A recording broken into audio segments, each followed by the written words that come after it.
Hey everybody, welcome into M&M Across the Board. Eric McDowell, Sean Martin, Ashley Miller with you as we are every week. And guys, we've got a good one this week. The first two rounds of March Madness were exactly that. They were madness. So we will get into that. We're going to talk NFL free agency, which is heating up even more after an already busy week. We've got some hot stove topics, and we've got a very special guest today who falls into our March Madness category, and I will let Mr. Eric McDowell introduce him. Good afternoon, good morning, sir. It's sunrise out there. Ladies and gentlemen, we welcome it is. Oliver Pierce. He was the assistant AD and SID at Gonzaga for over 25 years. He received the prestigious Catholic Quinn Award from the U.S. Basketball Writers, an amazing award for exceptional service to members of the media covering basketball. He's played a key role in the Bulldogs' run, 14 years to the tournament, did a tremendous job promoting their early stars, Dan Dickow and Adam Morrison that we know.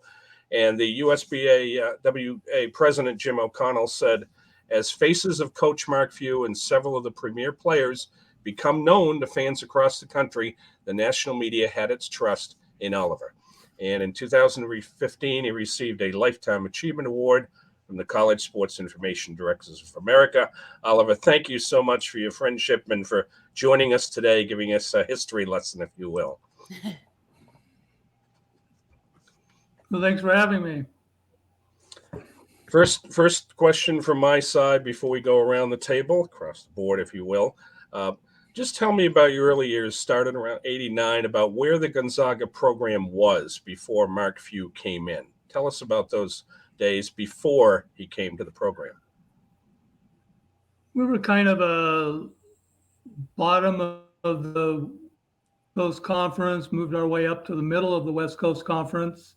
1992, we won our first West Coast Conference tournament game. We'd been 0-5 prior to that.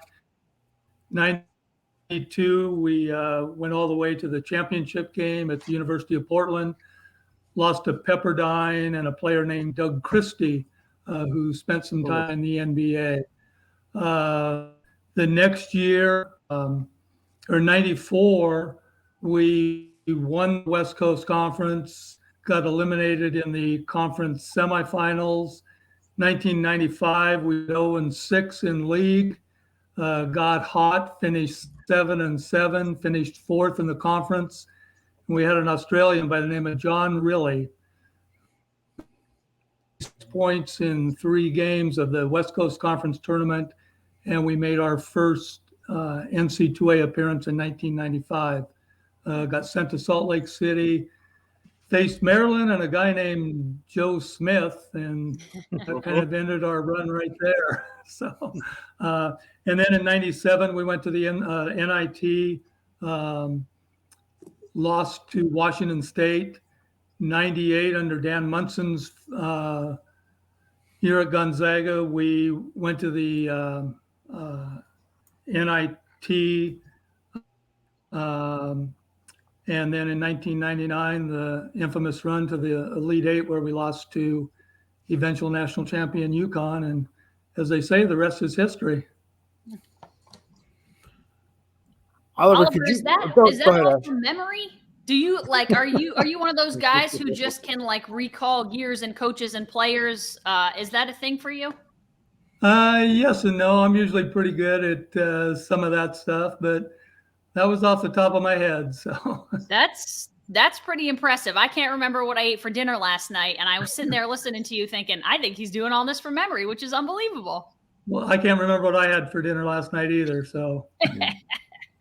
Oliver, we'll impose a self-penalty if we call it Gonzaga, right? Okay. It is Gonzaga, so you're okay. Oh, there you go. No dog. Zigzag. Could you have ever envisioned the program get to where it is now? Two national title games in 5 years, and you're a top seed this year and rolling along. I don't think anybody would have ever envisioned that. We played in what was basically a high school gym, wooden bleachers on both sides. If you ran too fast off the baseline, you'd run into a padded wall. Gonzaga's always drawn, fairly well. Even the early years when I started there, we'd get our arena sat like 3,000, 3,500. We'd get half to three quarters most night. The student body was very active. The Kennel Club has always been pretty good. The Kennel Club started as the Gonzaga baseball team causing trouble for opposing teams, and then it kind of morphed into the Kennel Club that we know today. So, the West Coast Conference has always been a pretty competitive conference, despite the perception that some people have of it. Steve Nash was a pretty good player at Santa Clara back in the day. Put up 40 against us one night in our building, and so it's you go back to the old USF days with Bill Russell and Casey Jones. I mean, there's been some good basketball come through the WCC over the years. Now, Oliver, I think there's already 4 coaches that are in this tournament that have left for other jobs, and yet Mark Few has stayed there, built this up, and he's still there. Talk about the impact he's had on the program, on the university, on you, and believing in the program. He obviously, it's unfinished business, and he has become basically a Coach K to your institution, wouldn't you say? Yeah, and I don't think it's just Mark. Obviously he's the guy that's driving the bus, but there was a day back before all this started that there was a big question around Gonzaga. Should we be Division I basketball? Should we be in the West Coast Conference? Should we maybe go down and join the Division II or the Division III ranks with the likes of Whitworth University that's in the city of Spokane and has a very good basketball program at the national level. They've been to the national championship a couple of times. So there was always that question, but 95 turned that a little bit. 99 really turned it with increase in enrollment. People, especially across campus, noticed the impact that Gonzaga could have. My wife worked in payroll. She had a kid come from Connecticut one year to attend Gonzaga just because of Gonzaga basketball, and Dan Dickow was his hero. He looked like Dan Dickow. So, the continuity in the coaching staff at Gonzaga has had a lot to do with that. Bill Greer was a longtime assistant for Gonzaga. He went on to be the head coach at the University of San Diego in our conference.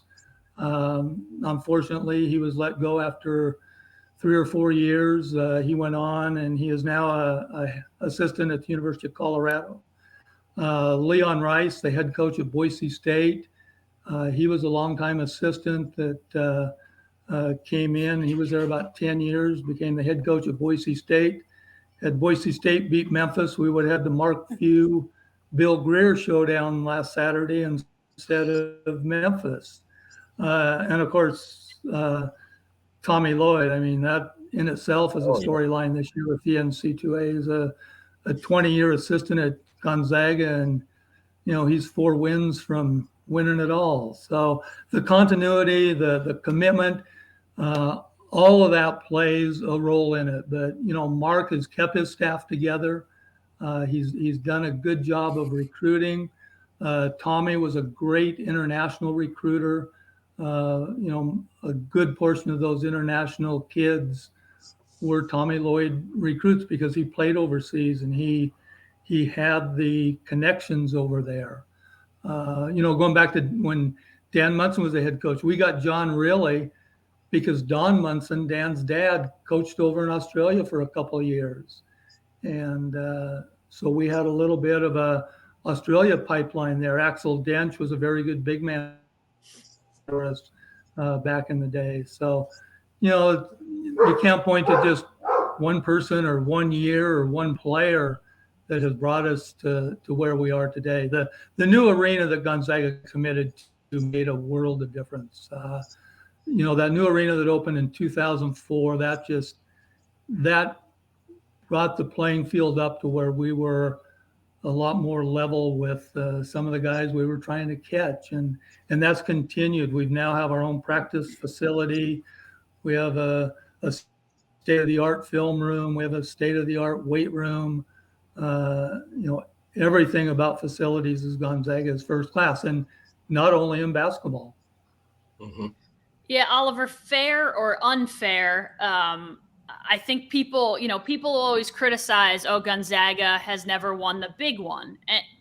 And I get it. But this is still, in a lot of ways, it's still a mid-major school. You guys have caught up to the rest of the major schools, the Power 5 schools, but you still play in a conference against other teams that are mid-majors. We've never seen anything like this, at least in my lifetime, of a mid-major school that has quite literally transformed itself into a national power. But I still don't think it's fair when people say, well, they haven't won the big one, because at the end of the day, you aren't a Power 5 school. Right. Mid-major is kind of a nasty word around Gonzaga. Yeah. We quit using that term Sure. a long time ago. We used to have conference SID meetings. They haven't had them for years, but we used to have conference SID meetings. And I made the proposal one time that we quit calling ourselves mid-major, not as Gonzaga, but as a conference. And a couple of the SIDs looked me in the eye and said, hey, we are what we are. Mm-hmm. And that has been the biggest issue over the years, is getting other schools to, buy in to where Gonzaga has gotten, instead of to be, I don't like to use the word jealous, but I think some of them are jealous about where Gonzaga has come. And the conference has put in scheduling mandates. We've restructured our tournament a couple of times. We gave 1 and 2 buys into the tournament years ago to protect number 1, because the gap between number 1 and even number 4 at that time was quite huge. It's always been kind of, back before this current run, it's always been kind of, Pepperdine was a school to beat back in the day. Santa Clara was always a formidable foe. San Francisco had some very good teams. San Francisco beat us in 1998 to go to the NC2As. They went to their next NC2A tournament this year. The University of Portland beat us in 1997 to win the West Coast Conference. Portland has not been back to the NC2A tournament since, but the league is getting better from top to bottom. It'll be interesting to see what happens after next season when we lose BYU to the Big 12. Yeah, Oliver, I'm familiar with the WCC going way back. I grew up in the Bay Area. San Francisco's unbeaten team in '76 with Bill Cartwright and Marlon Redmond and Winifred Boynes. Is there been any talk with Gonzaga, if there was ever any conference realignment that we've seen in football? Would they ever leave for higher ground for a Power 5? There's been some talk. The Mountain West tried to get us one time, not too long ago. In recent years, the Mountain West has tried to get us. The Big East made a play a few years ago, but whereas it would be good for basketball, you still have to send your volleyball team and your baseball team and your soccer teams and everything else. So it becomes a little, cost prohibitive to do that. On the west of the Mississippi, there probably isn't any place for Gonzaga to go. The Pac-12, we don't have football.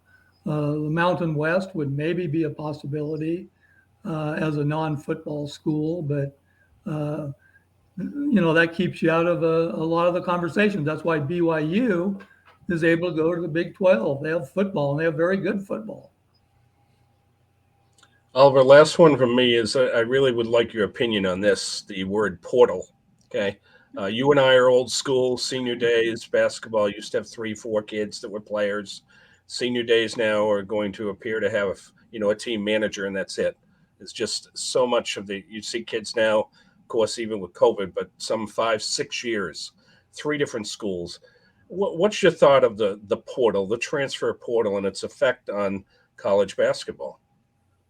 I don't think the portal has had the result that everybody thought it would. You know, the disgruntled student athlete is going to go into the portal. But look how many times that student athlete doesn't get picked up by anybody. I mean, there's a couple players in this year's NCAA tournament that went into the portal and came back to their old school, and they're having great success. So I think the intent might have been good because there are players. It's like a pro athlete. Sometimes a change of scenery is good, but the portal I think is ruining college athletics to some extent. But there again, the portal's been very good to Gonzaga this year. You know, you get Rozier Bolton and Andrew Nemhart and some of those guys. Where would we be without the portal? So, you know, it's kind of a catch-22 in a lot of ways. You know, and Gonzaga is now to the point too where one and dones are going to become kind of the way of life. We had Zach Collins a few years ago that was a one and done in 2017 when we went to our first NCAA tournament. Chet Holmgren this year, if he's not a one and done, that would be the biggest story in the history of intercollegiate athletics. So, you know, it's a sign of the times. Look how NIL is changing the face of intercollegiate athletics. So, you know, us old guys, we don't like change, but unfortunately, it's kind of forced on us sometimes. Oliver, I think I know the answer to this question because you already referred to we, which I do when I talk about Syracuse. I say we. How in tune, in touch, how much of a fan are you still? Do you keep track of all of these teams and root them on? Yeah, I do. We're season ticket holders. My wife and I go to every home game. We went down to Vegas for the Duke game. You know, obviously, when you're not employed there, you're not as close as you were for 26 years. That you were a part of everything behind the scenes. You know, I miss this time of year. It's a fun time of year. It's a lot of work, but it's a lot of fun. The thing I miss most is the people. I miss a lot of the work. I don't miss some of the people, but I miss most of the people, especially SID colleagues and my, you know, journalism colleagues and just the day-to-day bantering that you do when you work in intercollegiate athletics. I don't go back to Gonzaga very often, but you know, and there's a lot of new faces at Gonzaga that I don't know, and they don't know me from Adam. But I still follow them. I'm a Washington State University alum. I've worked football stats for WSU for the last 32 years. And my Cougars against the Cougars tonight in a NIT quarterfinal with a trip to New York on the line. So WSU goes to BYU tonight. So I keep tabs on them. Not as much probably as Gonzaga, but I still keep tabs on them too. What would it mean to you Monday night, April 4th, about 9 p.m. West Coast time, if Mark Few's cutting down some nets? What would that mean to you? I guess it would kind of depend on who they beat. But you got Gonzaga in your brackets, I hope. I can live with Tommy Lloyd winning an NCAA tournament. Okay. You know, he was there 20 years. He was a great go-to guy for me at Gonzaga because, you know, a lot of SIDs, they don't go to the head coach. They go to the assistant when they need something. And Tommy Lloyd was a great go-to guy. But it would be special, you know, having come close a couple of times in 2006. We thought we had a real good chance at getting to the NCAA Final Four, but UCLA kind of got in our way. If you remember Adam Morrison crying at center court, that comes up almost every year. UCLA pounded Memphis the next game, so we'd like to think that we would have pounded Memphis and we would have been in the Final Four. But whether they win or lose, this is still a formidable program. It is a Power 5 program, not in a Power 5 conference. And how we would do in some of those conferences, you can only speculate. But I think we'd do fine in most of them. So Oliver, last thing, real quick. Do you want a Mark Few Tommy Lloyd matchup, or would you prefer not to have to pick one side or the other? I love it. Oh, they would hate it. Yeah. I think Mark's kind of glad that Memphis beat Boise State. We have Dan Munson, who's been at Long Beach State for 15 years or so now, and we have never played Long Beach State. Those families and those guys are so tight. The children of those coaches are like brothers and sisters to each other. Local newspaper just did a story on that not too long ago. Kelly Graves is the women's basketball coach at the University of Oregon. His son Will is a walk-on at Gonzaga. Mark Few's son is a walk-on at Gonzaga. Mark Few's other son was a manager for Gonzaga, and all the Leon Rice kids are very close to the Fews and the Lloyd and all those. So, I mean, you talk about family affair. It really is a family affair. But I'll take a Gonzaga Arizona matchup that Monday night. Very good for you. Well, Oliver, thank you so much. It's good to see you. It's a lot better seeing your face than just texting. Appreciate our friendship, and really congratulations for your fabulous career and all you have done for that program. I know the national media appreciated it, and I know from my bracket we know who we're rooting for as well. But it's great to see you. Thank you for your time and your insight, and it's nice to give some love to the West Coast out here in the East. Yeah. There you go. Thank you. Nice meeting you, Sean and Ashley. Take care. Thanks, Oliver. You too. Oliver. Thank Bye you. now. Bye now. Cool. Class act, and he did play a major part in that. He really did. And I know, very soft-spoken, typical person in his profession that remembers games from years ago, but never talks about himself. That's how he is. It was nice to have him. Thank you. I can't believe he wants a Mark Few Tommy Lloyd matchup. I would feel like I was rooting for one of my children. Like, you got to try to pick of your own kids, and that's tough. But good for him. I can appreciate that. Well, that's my final, Arizona and Gonzaga. Well, there That's you go. about all I got right. But Yeah, you got some. And now we know we can't say mid-major anymore. okay, No mid-major. No. All right. Hey, Johnstone Supply in Troy. It's never too early to start thinking about summer and AC. Call now for preseason pricing on John Goodman Central ACs, or if you're looking to go with Fujitsu mini splits, they've got that too. The best quality products at unbeatable prices. And if you're a homeowner that's mulling your options and want to get hooked up with a local contractor that can figure out your family's needs, call Johnstone and they've got you covered. And as always, the lowest prices on Milwaukee tools guaranteed. The bracket carnage. Normally, I would rip up my bracket. It's not awful. For everything that's happened, not awful so far. I lost two Final Four teams by, I think, 9-9:30 the first night with Iowa and Kentucky. Iowa, I didn't get suspended this week on Twitter, but I did wish Iowa an infinity of no more football wins as a penalty for letting me down on the hard court. Thanks. Believe it or not, the Gonzaga bracket, the only thing I got wrong was UConn. I'm in great shape there. We're the same there. Yeah, I won't talk about any of the other three, but that one's been really tremendous. So it's just so awesome.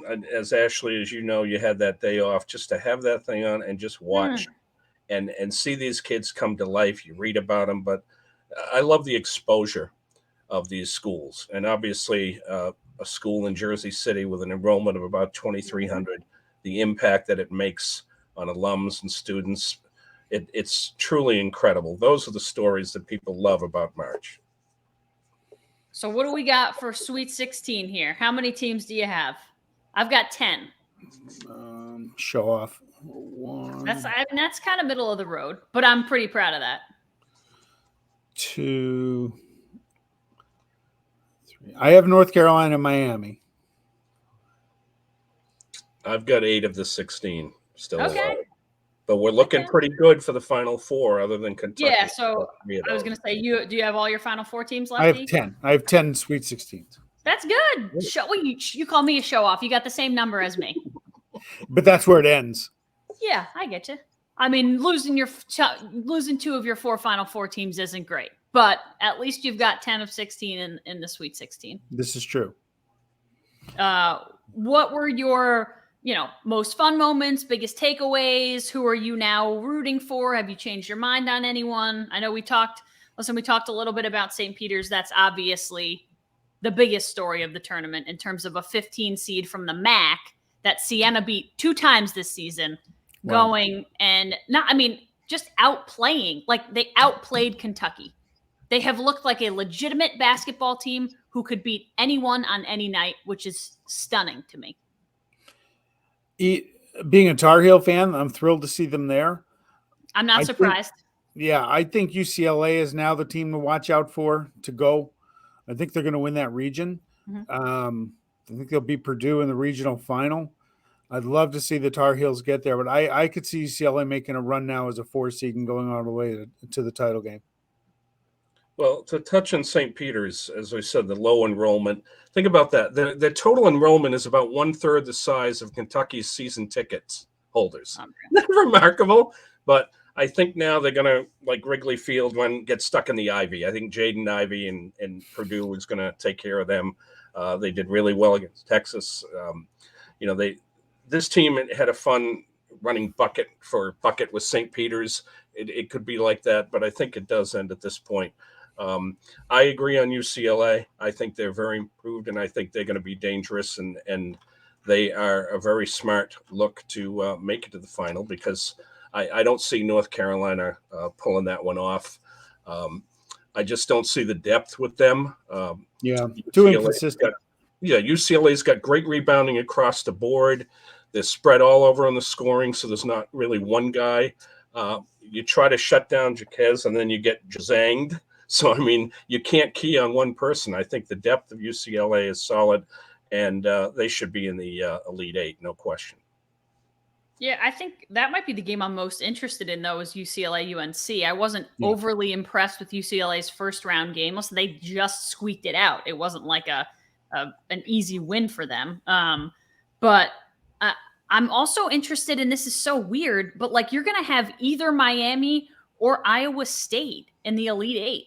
Which you had Miami going well. You had that team. I have Miami in my Elite 8, so I would not be upset with that. And then I think they lose to Kansas. But I say this all the time, and I know I'm such a homer, but Notre Dame was a few points away from being in the Sweet 16. UNC, you've got Duke, you've got Miami, you had Virginia Tech, who obviously that run ended sooner. But even when people poop on the ACC, they get to the tournament and they win games. So, and I don't know why. And it feels like everyone's like, oh, well, the Big Ten has kind of been a letdown. Well, yeah, this is how it goes every year. And I don't know why, but this tends to be how it goes, is these teams that have expectations in the Big Ten.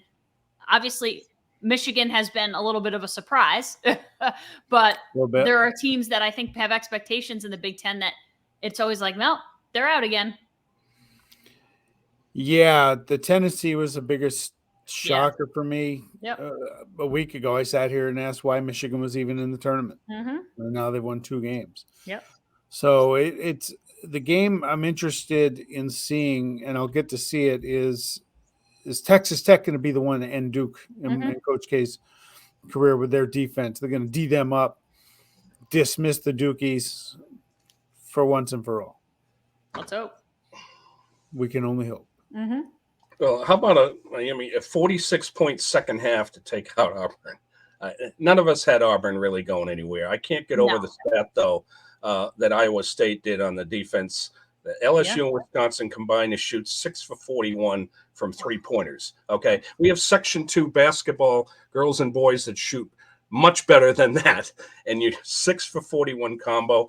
I think the best thing about that game, Jim Cantori should be the tip-off, right? Because it's a cyclone for the Hurricanes. They're like, it's the biggest weather event of a game that there's ever been. He should go there. Exactly. Blow the fans in the place. Yeah. Does Providence have any chance against Kansas? Yes. Definitive. Yes. I jumped all over that. Yeah, I do. I think Kansas is overrated. Okay.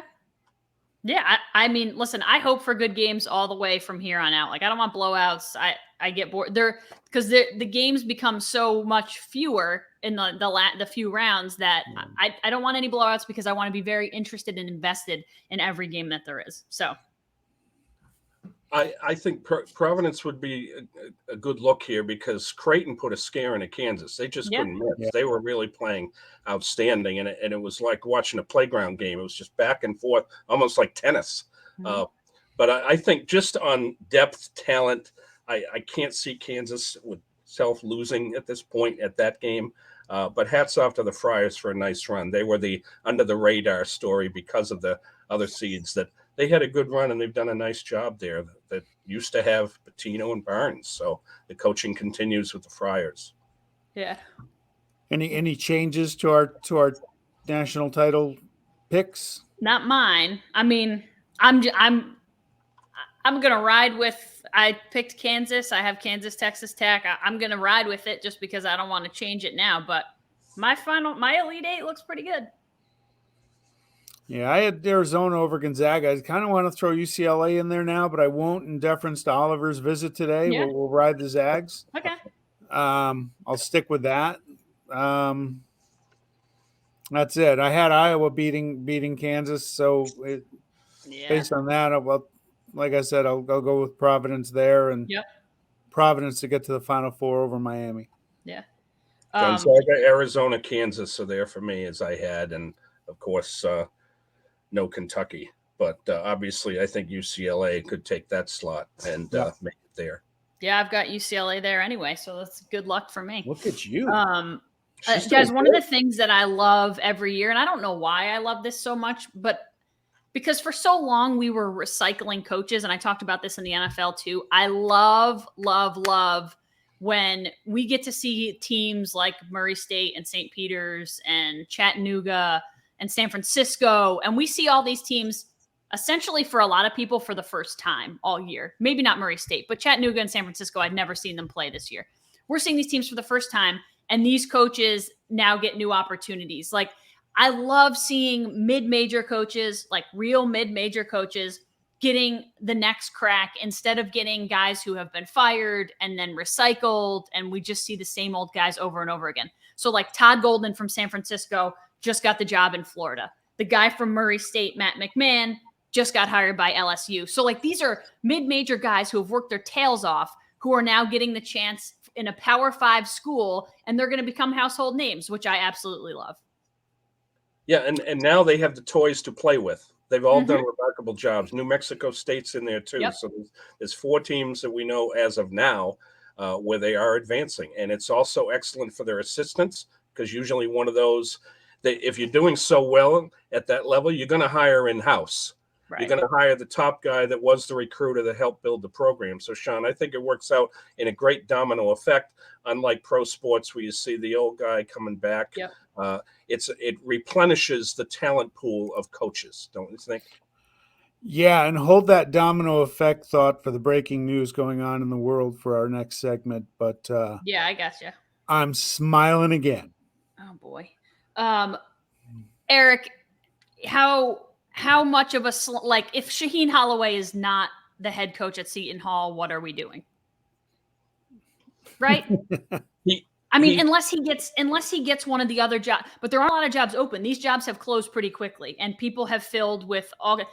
But that has to be the Seton Hall athletic director hired him at St. Peter's, is now the AD at Seton Hall. He played at Seton Hall, took him to a tournament. Like. It seems like a slam dunk.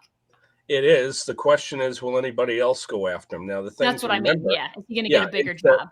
In another week, NABC gets together, National Association of Basketball Coaches. All of the coaches from all levels get together, the Final Four, and they meet. And a lot of ADs there and their people are working to lock up some people. So the question is, will he get something better?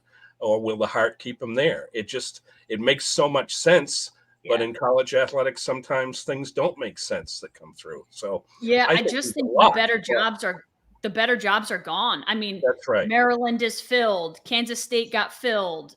Florida. Xavier and Rhode Island both filled with the Miller boys. Like all these jobs they're gone. So it's not like these jobs are staying open for him, which is why I think like if you're Seton Hall, go get him now because something else is going to have to open in order for him to then go somewhere bigger. But the pull of the alma mater has to be more. You can't step into something better because you've got such a familiarity with the place. Whereas sometimes that works. Patrick Ewing, it did for last year anyway. Mm-hmm. But for the most part, these guys go into brand new situations and they don't know anybody and they have their style. So it's a perfect opportunity. He's endorsed by the man leaving. Mm-hmm. I really hope that he does go there. And then watching him speak, he's a Jersey guy. So I would be shocked if he gets anything else. Ready to hear from our friends at Mohawk Honda? Let's do it. Spring is here. It's a great time to get into a new car at Mohawk Honda. Visit Mohawk Honda at Freeman's Bridge Road in Glenville to work with people you can trust during the car buying experience. Follow Mohawk Honda on Facebook, Twitter, and Instagram. And this month, you can watch the Mohawk Honda staff compete in the Plate Change Challenge. March not only brings you this exciting event, but throughout the month, Mohawk Honda and Chevrolet is collecting the athletic equipment for underprivileged kids in the capital region. Bring your equipment to either location to help the community this month. To find the right price and the right vehicle, the spot is Glenville, New York, and Mohawk Honda, where they always go out of their way to please you. All right, so Eric, I don't know if you know the breaking news. So, Sean, this is breaking news about a player going to another team, not to your team. Not to my team, but it's addition by subtraction. And we know why, Eric, because Tyreek Hill, breaking news, Tyreek Hill has been traded to the Dolphins and has signed a 4-year, $120 million deal, making him the highest paid wide receiver, which means he no longer plays for the Chiefs, which is why Sean is so excited. Yes. Well, last week I danced, so I expect Sean to dance because of that. Oh, God. The sprinkler. Yeah, that was the dance I was doing last week as my bracket was in tatters, and I jumped online and saw Devontae Adams was a Raider, and I said, I don't care about my brackets anymore. We got Devontae Adams, and now the word today is that the Chiefs had to extend Hill, give him some money to catch up to Adams, and they couldn't do it. So he's going to South Florida. It's a great day. Listen, I don't like Tyreek Hill as a human, but that is a good move for the Dolphins. The Dolphins, I feel like, just keep getting better and better and decided to – I'm still pissed that they fired Brian Flores, but they just continue to get better. So my guess is Doug Peterson's going to have an all right time down there in South Florida. Well, maybe he fits in Miami if he's not a good human being. We won't talk about the owner. But every week on here, we're talking quarterbacks. It's March. And once again, we got a quarterback thing going on. The Matt Ryan trade, I had no idea that was coming. Face of the franchise. Curiously, I saw his last game with Boston College. We were in Orlando and went to my first bowl game, the Champs Sports Bowl. Oh, yeah. And he looked very impressive. Future was bright, number 3 pick in 2008. And he's only 36. And I say that on Tom Brady time. But he's won the MVP, the 2 All-Player awards. We won't talk about the Super Bowl, Pro Bowl. That wasn't his fault. The stat that I like is that he set an NFL history record for players with most passing yards in their 10th, 11th, 12th, and 13 years.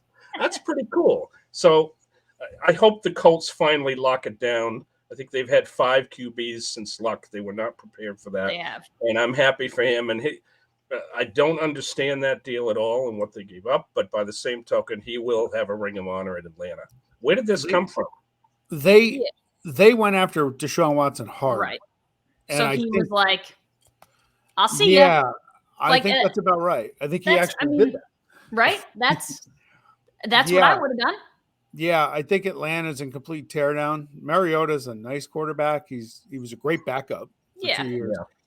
He's not he got beaten out by Ryan Tannehill. That tells me all I need to know about him as a starter. I think Atlanta's going to tear it down. They're going to be bad for a few years. I don't get the Colts, though, because Ryan wouldn't be the guy. He's had a great career, should have won a Super Bowl if Kyle Shanahan knew anything about clock management. But watched him play a couple times last year. His arm is dead.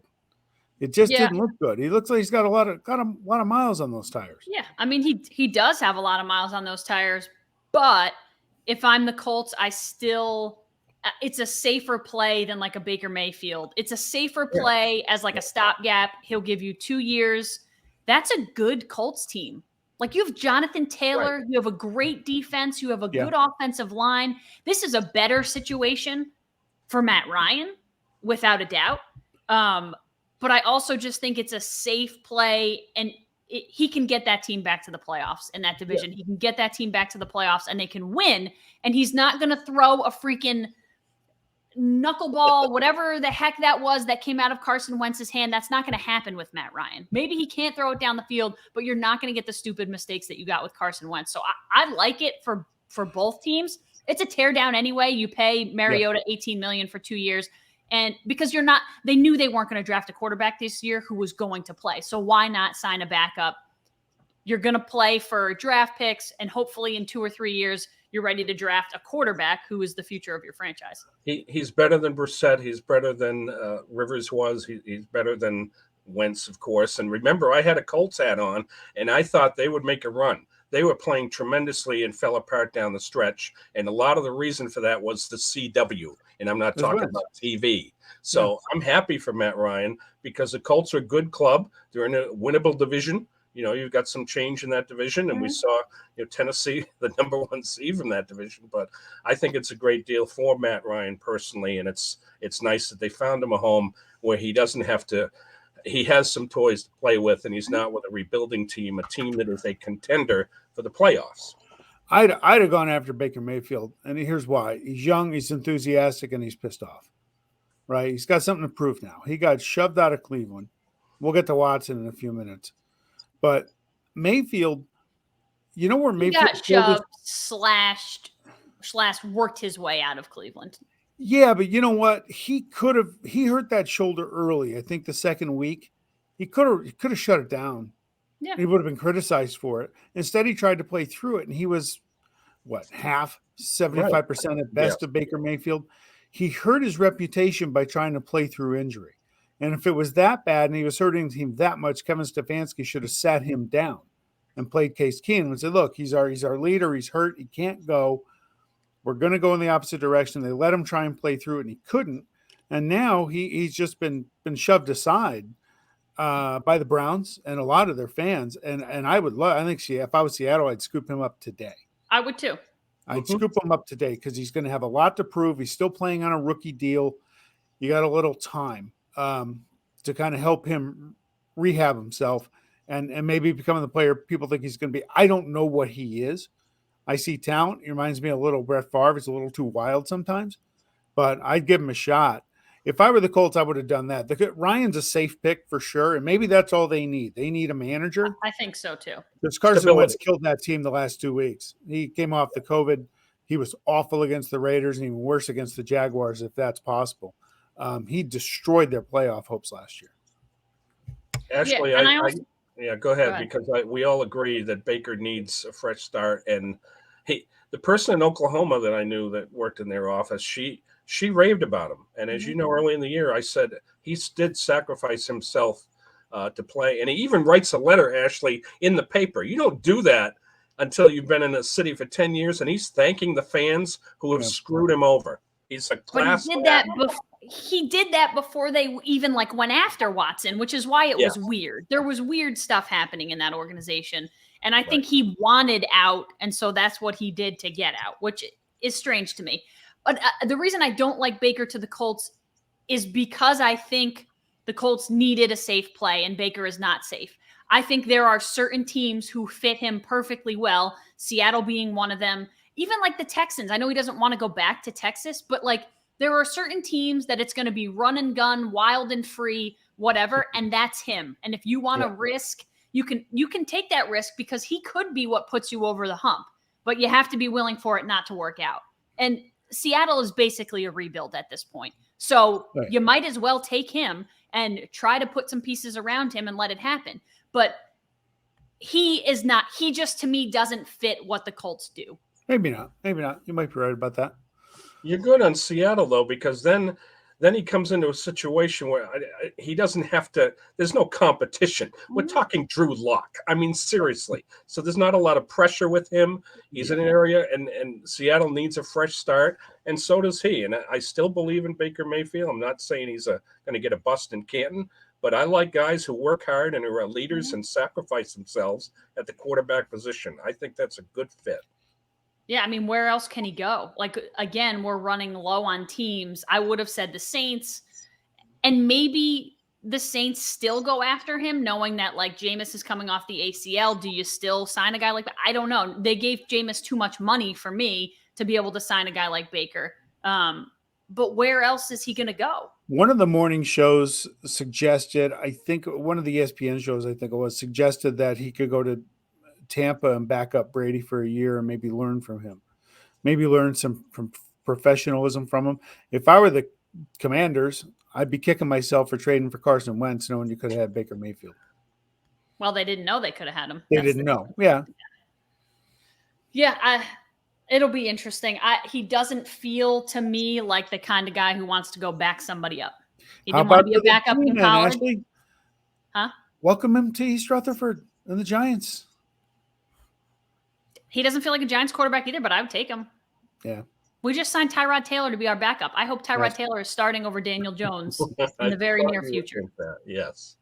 He's a great backup. Tyrod Taylor is, I'm going to say this without thinking too hard, is the best backup in the National Football League. He's in the discussion. Mm-hmm. If he's your starter, you're 8-10 team. Yeah, but how often do you see a good backup? He just seems to be the guy who is always on the team where the backup plays. Like every team he's on, the starter gets injured and Tyrod Taylor is playing. All right, so Deshaun Watson. Okay, I mean, this has bugged me all week. The Browns, not only did they put $250 million guaranteed out there, they put their reputation, they put everything out there on this guy. And one of the things that bothered, look, I wasn't there. He no grand jury indictment, fine. Right. 22 lawsuits is beyond troubling.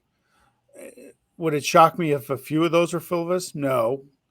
But where there's smoke, there's fire. One of the things that the Browns did with this contract that really bothered me, just doesn't impact me, it bothers me, was they made the base salary for the first year $1 million with a $45 million signing bonus. If he gets suspended, he only loses his salary, not his bonus. So they're protecting a guy. They must think it's coming. Something's coming. And they're going out of their way to protect this guy with that dirty laundry to protect his money.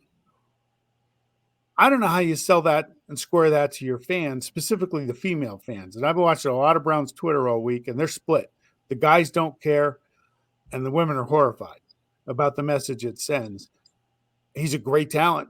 He's a great player, but you got to sell that to your fan base, and I don't know how you do that. Tell you what, I know I went to school to Syracuse with a guy from Cleveland who is a diehard Cleveland everything fan. My college roommate married him. They now live in Cleveland, and he is an upstanding gentleman, and he is appalled at the signing. He has said he's tweeted things like, I'm thinking about a post-sports life, like thinking about life without sports because he's so disgusted by what has happened. He doesn't like it. So I'm sure there are typical, men who are like, I don't care. Sports above everything. Like sports above morals, sports above whatever. And that's fine. But I think anyone who has some sort of moral compass cannot be perfectly okay with this. And like we said, there is some cloudiness to it. No grand jury indictment, but where there's smoke, there's fire. There has to be something. So what he did is obviously in question. But to throw that, like, he's the highest paid player in football. Like, it's all guaranteed. You're paying him more than Tom Brady, more than Aaron Rodgers, more than every wide receiver, more than anyone in the league. You are paying the dirty, skeezy, troubled, like, what is wrong with you? It feels so Cleveland, and it's so unfortunate that I say that, but it feels so Cleveland. They had it going in the right direction, and then they messed it all up. OBJ went wrong, and now this has gone wrong. It feels so messed up. You want I to feel work bad for Cleveland fans. I really do. I feel bad for the marketing department of the Cleveland Browns. Yeah, I want to good know how luck, you're going right? to sell this. I feel bad for the NFL of how you're going to market this guy on Monday Night Football now, because it's going to get more of you. You're going to put him up there and talk about what a great guy he is.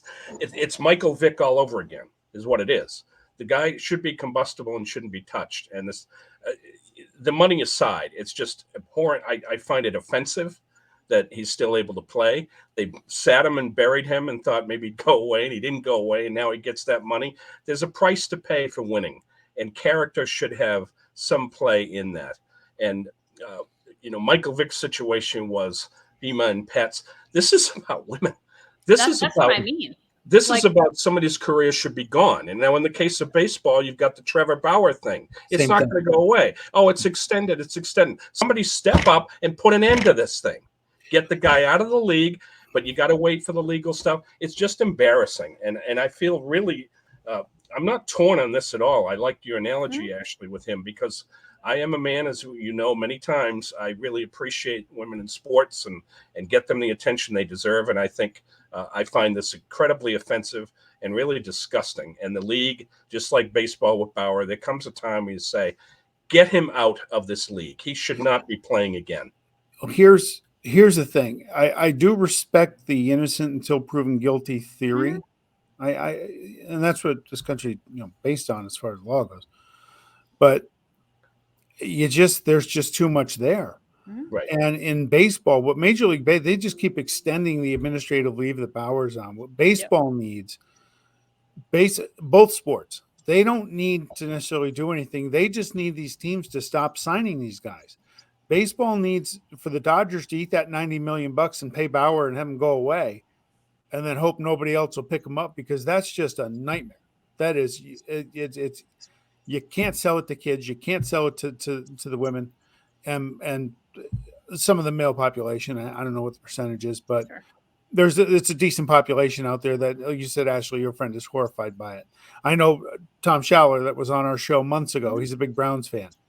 Not happy. Not happy at all. He's like, how do you square this? Somebody put up a meme of Watson and Nick Chubb and someone else saying, who's going to stop this? And he's like, the feds.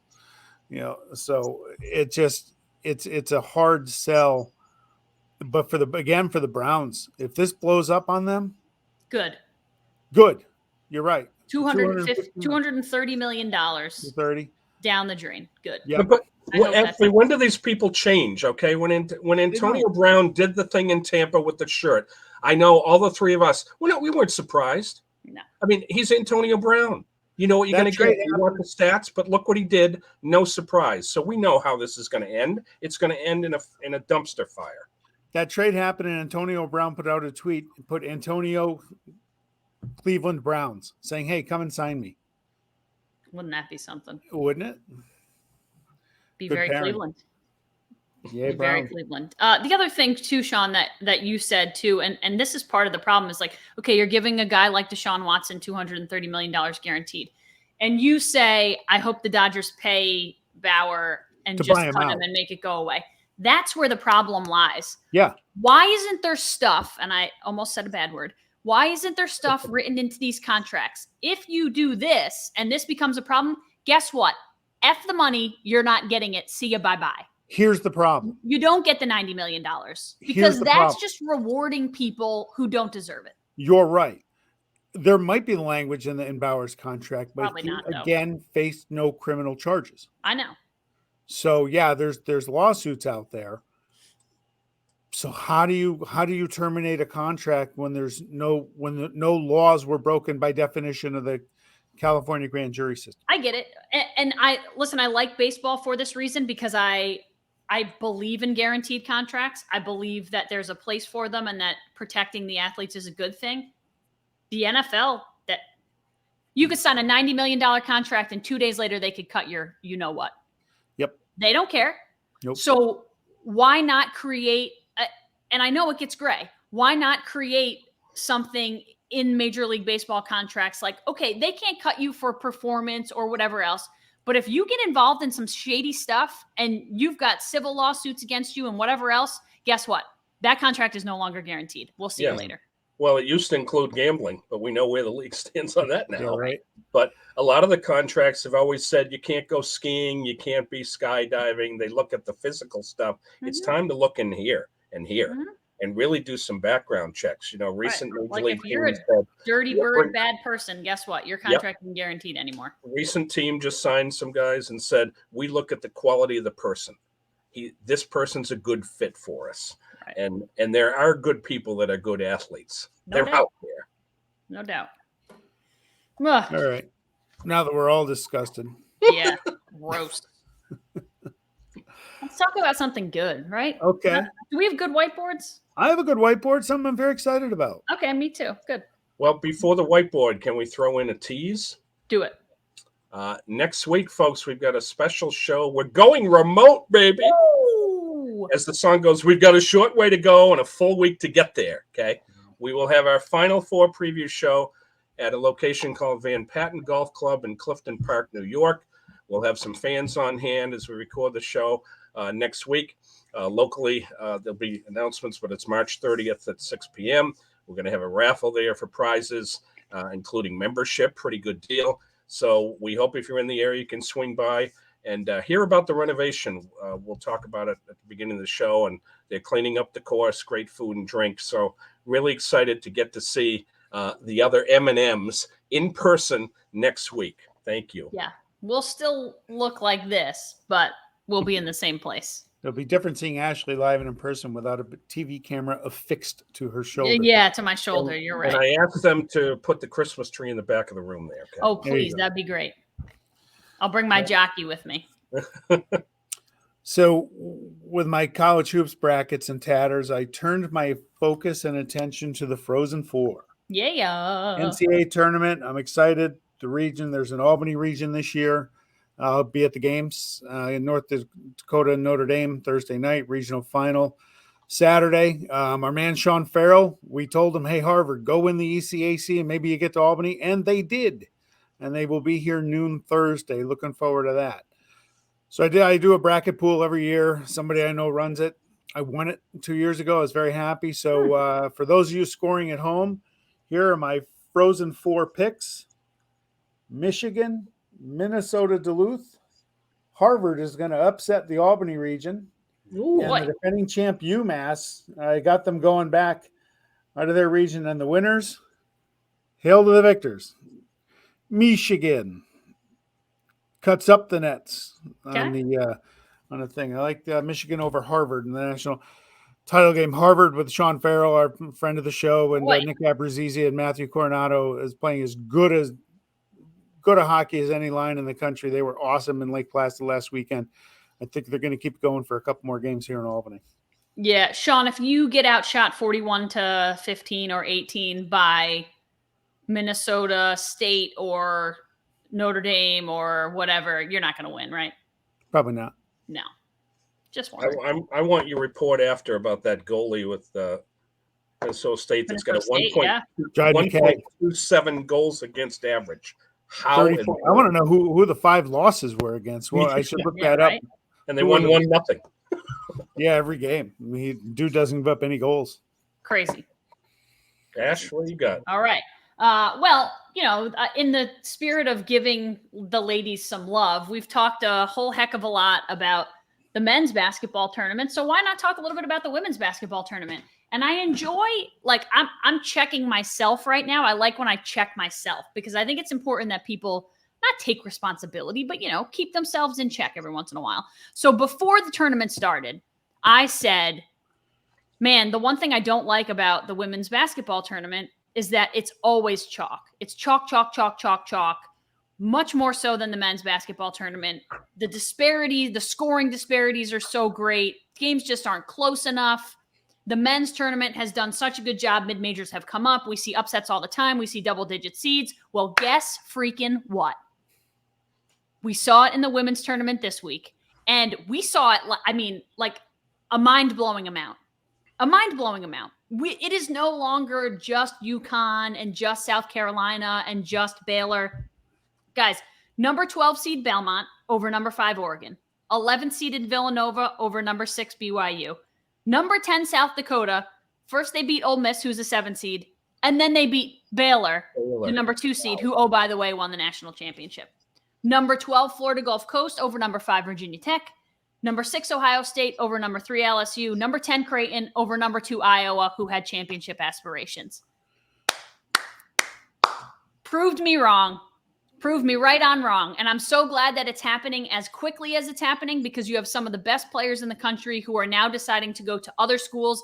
This is exactly where the transfer portal is working in the sport of women's college basketball, because you get players who are going to places like UConn who aren't playing, who are saying, you know what, I'm good enough to start at any other school in the country, so let's go. And yes, it has made the tournament exciting. Coach Abe and UCF almost took down UConn now that they've left the American Conference, almost got them. So I have loved the women's NCAA tournament, and I'm so happy that there are other teams in the mix and that it isn't just your 3 or 4 teams who have won it every year. And listen, at the end of the day, it may be South Carolina or Stanford that wins it all, but I'm good with the different teams that are in it. So props to the ladies. You don't have to see those 90 to 30 scores anymore. The depth of the sport, it's fantastic. And some, you got a couple of those, but not like the past years. It's been great. All right, E, what do you got? The Texas athletic director and his trip. Okay. And when I tell you who this person is and why I'm saying this, it doesn't surprise me in the least. Okay. Travel plans are usually in good shape for teams that are selected to the tournament. They get the charter, the commercial flight. They're arranged and organized so the NCAA calls with the schools. We've been in that room, and they get you there. The sites are predetermined, so once a team knows where it's going Sunday night, it will get there when required. But sometimes the athletic director, that's a different story. So at Texas, the AD, Chris Del Conte, had numerous flight issues to attempt to get to Milwaukee for the Longhorns men tourney game on Friday.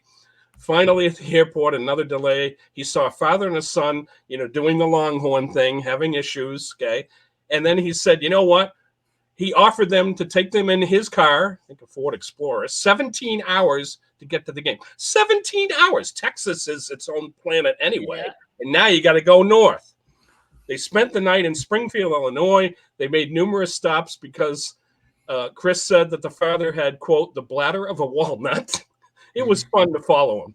They made it safe and sound, and when asked if they would go back with Chris the same way, the father and son politely passed. It's a great story, but not surprising to me because I knew Chris as a young marketing intern at Cal Poly in beautiful San Luis Obispo, and back then he could sell a glacier to an Eskimo. Nice driving, Chris. Glad you made it safe and glad you didn't get pulled over. Thanks. That's awesome. I love it. It's dedication. Dedication. All right. Remote next week. We'll see you guys. I mean, it won't be live, but we'll post it Wednesday night, hopefully late Wednesday night, early Thursday, to preview our Final Four. Until then, good luck with your brackets. Sean, I hope it's in better shape than the first 2 rounds were. Let's hope so. And we'll see you guys at Van Patten next week. Thanks for joining, everybody. Apple, YouTube, Spotify, Twitter at MMMATB1.